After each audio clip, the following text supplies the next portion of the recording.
So this video is going to show you how you can sort and filter out the information that you need. Now, if I want to sort these in alphabetical order, what I might want to do is highlight the whole table. And what I'm going to do first is if you go to these headings along the top, you'll find what you need. Now, we're working with data, so we need to go there first. And if I go to sort range, I can go to advanced range options and I can pick what I want to sort by. So if I go to advanced range, because the data I have has headings at the top, I can tick that, and that actually makes it easier for me. I can go to description and sort it alphabetically, A to Z. Now, if I want to then sort it by cost, I could add another column to that. So I could add another one. I'm going to remove that because I don't need that. So I'm going to sort it by description from A to Z. So if I sort that, you can see it sorted it in alphabetical order. Now, if I go to data again, and I'm going to go to sort range and advanced options, this time I'm going to sort it by the cost.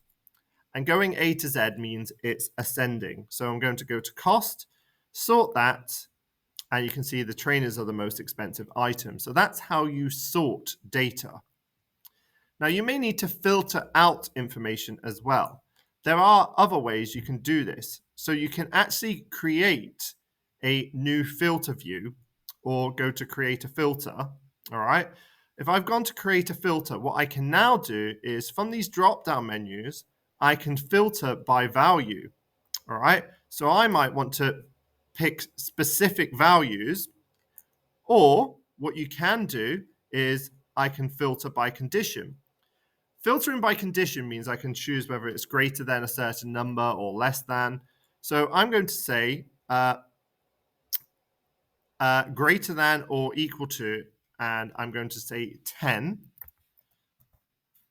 So if it's greater than or equal to 10, that shows me that I have two items on my wish list that are greater than or equal to 10. You can remove those, all right?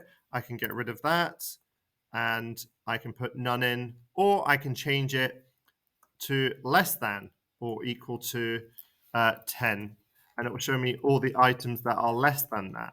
So that is how you do sorting, and that is how you do filtering.